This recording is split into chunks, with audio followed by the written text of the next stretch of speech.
Warm welcome this Friday. I'm Melissa Ntumwaka in Lagos. We begin with news just a few minutes ago. Russian President Vladimir Putin agreeing to send a mission of experts from the International Atomic Energy Agency, IAEA, to Zaporizhzhia nuclear plant in Ukraine. French President Emmanuel Macron expressed his concern over the safety of the site during a phone call, according to a readout sent to journalists by Mr. Macron's office. According to a Kremlin readout of the call, Mr. Putin said shelling of the Russian-controlled Zaporizhzhia plant he blamed on Kyiv, said he created a risk of large-scale catastrophe. Both leaders agreed on the need to send a team from the IAEA to the plant. The Russian president also spoke to his counterparts in France about continuing obstacles to supplying Russian food and fertilizer products to world markets. The two presidents agreed to continue their talks in the coming days. And now to the front lines in Russia's invasion of Ukraine, where the residents of two villages in Russia's Belgorod region on Ukraine's northeastern border have been evacuated after a fire at a munitions depot near the village of Tomonovo. The fire is the latest in a series of destructive incidents on Russian-occupied territory in Ukraine or inside Russia itself. Roughly 1,100 people live in the villages of Tomonovo and Soloti, about 15 miles from the Ukrainian border. There were no casualties in late Thursday's blaze, the Belgorod region's governor said. But Russian forces struck a temporary base of foreign mercenaries in Ukraine's Kharkiv city with ground-based high-precision weapons. Russia's defense ministry said in a daily news release that the Russian aerospace forces struck the Adayivka region near Donetsk, as well as the assembling areas of Ukrainian troops and military equipment in Kherson and Mykolaiv regions. Russian artillery also launched strikes on Ukrainian troops in the Donetsk region. The regional staff of the Ukrainian armed forces said on the same day that Russian forces are concentrating on trying to take full control of Luhansk and Donetsk regions. They're consolidating the newly occupied parts of Kherson, Kharkiv, Zaporizhzhia and Mykolaiv in order to store strength to advance attacks in certain directions. The Russian forces also continue to block Ukrainian maritime traffic in the Black Sea. According to Ukraine's news, Sergei Gidey, military administrator of the Luhansk region appointed by Ukraine, he said the Ukrainian army currently controls only 2 settlements in the Luhansk region. And UN Secretary General Antonio Guterres visited Ukraine's Black Sea port of Odessa, where he was joined by the country's infrastructure minister and the city's mayor. Mr. Guterres said there was still much more to do to ensure full global access to Ukrainian food products and Russian food and fertilizers after the UN brokered food export deal. He added that developing countries needed help to purchase such grain and called for unimpeded access to global markets for Russian food and fertilizer, which are not subject to sanctions. It's time for massive and generous support so developing countries can purchase the food from these and other ports and people can buy it. Developing countries need access to financing now. They need debt relief now, and they need resources to invest in their people now. This is an agreement between 2 parties locked in a bitter war. It is unprecedented in scope and scale, but there is still a long way to go on many fronts. Getting more food and fertilizer out of Ukraine and Russia is crucial to further calm commodity markets and lower prices. Other parts that are also important and we have been defending relate to the unimpeded access to the global markets of Russian food and fertilizers, which are not subject to sanctions. It is important that all governments and the private sector cooperate to bring them to market.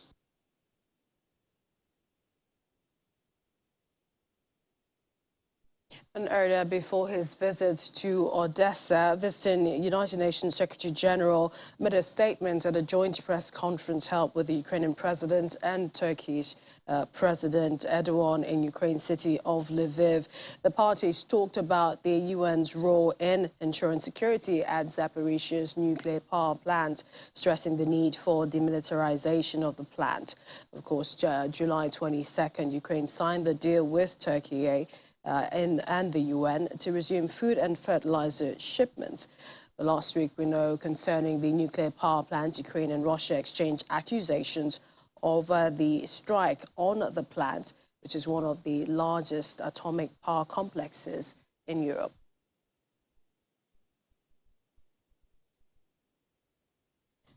Well, let's move on. Also in the United States, they are deeply concerned about Russia's military presence in the Zaporizhzhia nuclear power plant in Ukraine. According to the State Department spokesperson Ned Price, the International Atomic Energy Agency should be granted access to facilities. This was said earlier yesterday. The United States remains deeply concerned about Russia's military takeover and continued control of the Zaporizhzhia nuclear power plant. The International Atomic Energy Agency must be given access to ZNPP as soon as possible and in a manner that respects Ukraine's full sovereignty to help ensure the safety and security of the plant and monitoring of its nuclear material. Brutality has been a hallmark of Russia's war against Ukraine. The United States is aware of reports that Russian personnel have abused and coerced members of the ZNPP staff. We applaud the Ukrainian authorities and operators for their commitment to nuclear safety and security under the most trying of circumstances. The United States condemns, in the strongest terms, Russia's reckless disregard for nuclear safety and security. Along with our allies and partners, we call on Russia to cease all military operations at or near Ukraine's nuclear facilities and to return full control of the ZNPP to Ukraine. We continue to support the efforts of the International Atomic Energy Agency to fulfill its safeguards mandate and to assist Ukraine with nuclear safety and security measures across its nuclear facilities. Joining us right now to talk more about this, Christian Arinze, Senior Engineer, Nuclear Security and Non-Proliferation Expert at the Nigerian Nuclear Regulatory Authority. He joins me now on the risks in the Zaporizhzhia area. Thank you for joining us on the program. Thank you for having me.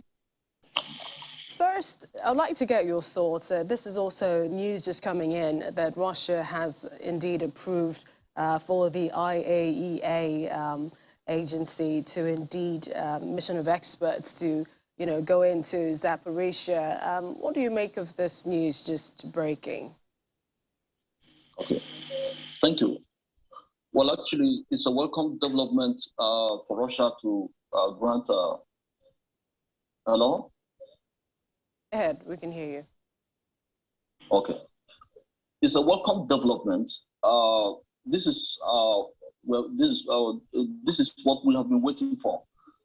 Russia has been reckless in its behavior in terms of nuclear safety and allowing the staff, which are critical components of the plant operation system, to have access and to work, discharge their duties without any coercion. Is a good development in terms of safety. And talking about that, because, they're still playing the blame game. Russia is accusing Ukraine of the shelling. Ukraine is accusing Russia. As an expert, explain to us what is in Zaporizhzhia and the kind of danger, the risks that it poses. Okay, thank you. Well, Zaporizhzhia nuclear power plant is in southeastern part of Ukraine. It straddles the river Dnipro. On the western flank is occupied by Ukrainian forces, and the eastern part is occupied by Russian forces. And Russian forces uses the nuclear power plant as a sort of staging ground to launch consistent attacks on the Ukrainian position, thereby provoking the Ukrainians to retaliate, and thereby endangering the nuclear facility, which is one of the top nuclear facilities in the world, and in the entire continental Europe, it is the largest nuclear facility. That facility has 6 nuclear reactors that runs of the light water reactor type, specifically pressurized water reactors with a capacity of 950 megawatts each one. that is 6 by 950 megawatts, which is 5,700 total capacity of power per day. It was contracted between the reactor 1 to 5 was contracted between 1980 to 1985, and the 60 reactor was contracted in 1995, and the first 5 reactors went online between 1985 to 1986, and the last one came online in 2017 or thereabouts. That facility is very strategic, given the role it plays in energy security of continental Europe. Recently, around February, Ukraine disconnected its grids from Russia in line with their vision of being a large player in the European energy markets. And then connecting their grid to the EU system. So I think that's even a possible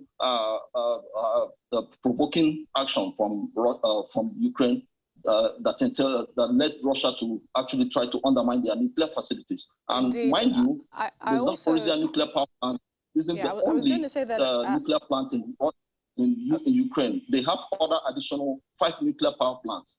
So here at the Zaporizhia, we have a critical infrastructure that is currently at risk. I was going to say as well that the Ukrainian president did say that it appears Russia is trying to redirect, power to their own grid, at this point in time. But let's look at, some of what could occur. Experts are saying that if this whole shelling continues, they could have a Chernobyl catastrophe or a Fukushima. What do you think about evacuating those who are around that area? This is in hindsight of what might occur.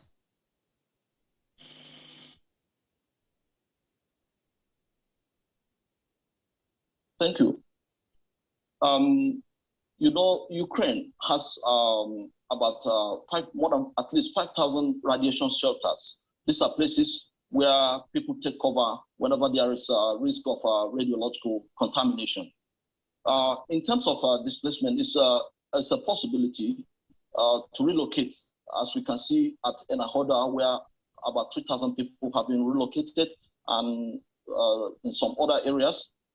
So to avoid the risks associated with the shellings and collateral damage associated that might occur. In terms of evacuating people to other safe places, it might not actually solve the problem. The effective way out is to get Russia to de-escalate and then to create a sort of demilitarized zone to allow the nuclear engineers and technicians have access. And you know that ZMPP has over 10,000 staff working at that nuclear facility who are working under high condition of stress, under duress. They are at gunpoint with torture, and it is reported that some nuclear staff have disappeared. So this is a very dicey situation. I cannot imagine what they are indeed going through psychologically. We appreciate your time. We will be following this latest development with Russia giving approval for the IAEA to indeed come in. I'd like to appreciate your time on the program. Christian Arinze, Senior Engineer, Nuclear Security Expert. Thank you for joining us on the program. My pleasure. To other stories, policymakers, lawmakers and insufficient oil and gas sector investments are to blame for high energy prices, not OPEC. This is according to the Secretary General, Haytham Al-Ghais. A lack of investment in the oil and gas sector following a price slump sparked by COVID-19 has significantly reduced OPEC's spare production capacity, also limited the group's ability to respond quickly to further potential supply disruption. Is that the price of Brent crude came close to an all-time high, $145 a barrel in March, after Russia's invasion of Ukraine exacerbated supply concerns. While prices have been declined, they are still painfully high for consumers and businesses on a global scale. Well, let's now go to the ongoing debate about nuclear power in Germany and Europe. The debate about nuclear energy is heating up Europe. Germany will soon decide on postponing the phase-out of its remaining nuclear power plants to compensate for energy shortages in winter. France is facing issues with nuclear power production due to the heat waves that hit Europe this summer. Meanwhile, Ukraine, the fighting there is causing nuclear worries, which we've just discussed. Let's go over to Berlin, where Deutsche Welle correspondent Andre Nepori joins me now. Hi, Andrea. Let's start with Germany. When can we expect a decision about the phase-out of the remaining nuclear power plants? The decision should arrive by the end of August, maybe early September. We hope earlier. There were reports this week that internally the decision had already been taken, but the government denied those claims and said that we need to wait for the results of a stress test that is currently being conducted on the German grid to assess whether we do need that extra power coming from these 3 remaining power plants during the winter, or if we could do without. We're talking about 3 nuclear power plants that are producing currently 5.6% of Germany's electricity. That doesn't sound like much, but proponents, of course, say that in winter we will need all of the sources we can put our hands on, including these 3 nuclear power plants. They were expected to be shut down on December 31st, 2022. The extension that is being proposed will keep them alive, so to say, until maybe March or April, and then they will be shut down anyway. And at the same time, your neighbor, France, is the second global producer of nuclear power after the United States. How is that going for them? Right now, not very well. Until last year, the answer would have been quite different. In 2021, France produced 70% of its electricity with nuclear power. Right now, experts are saying that in 2022, we don't have the figures yet, but they're saying that we're going to see probably the lowest level of energy produced by nuclear in France since 3 decades. The reason for that is twofold. Half of the 56 reactors that France has active right now are currently offline due to maintenance, repair, or refueling. And at the same time, a few important power plants are running at limited capacity because of the heat wave. They cannot use the warmer river water to cool down the reactors due to environmental reasons. That means that France, which is usually a huge exporter of electricity here in Europe, has now become a big importer. And they're importing at very high cost. Of course, energy costs more right now. That has already affected the balance of EDF, so the energy supplier in France, and the company reported losses of 5.3 billion euros in the first half of 2022, and it's now in the process of being fully nationalized by the French government. And I've just been speaking with an expert, about the war in Ukraine and the news about the fighting around the nuclear power plants in Zaporizhzhia. How is that affecting the debate about nuclear power in Europe? Well, yes, the Russian takeover of the Zaporizhzhia nuclear power plant in southeastern Ukraine in March has already added a layer of complexity to an already complex debate. From one side, of course, the critics say that these shows that we need to consider for man-made disasters when it comes to nuclear safety, not just natural disasters. On the other hand, proponents of nuclear say that this is, of course, a dire situation, but it's nothing to do with the intrinsic safety of nuclear itself. Regardless of the opinion, we always have to remember that here in Europe, the debate about nuclear is driven not just by science or strategy, but also a lot by emotion and by facts that have affected the public opinion in the past. We all remember the disaster of Chernobyl in 1986, and that was a turning point for the anti-nuclear sentiment and the anti-nuclear movements here in Europe. And policies in the years to follow were definitely skewed by that disaster. So we're back at talking about Ukraine and nuclear accident, and of course that evokes shadows of Chernobyl for us here in Europe. So far it hasn't affected policies yet. It's too early, but at the same time we're sure that this is going to be a big point of discussion in the nuclear debate here in Europe going forward. Andrea Nepori, Deutsche Welle correspondent, joining us from Berlin. Many thanks.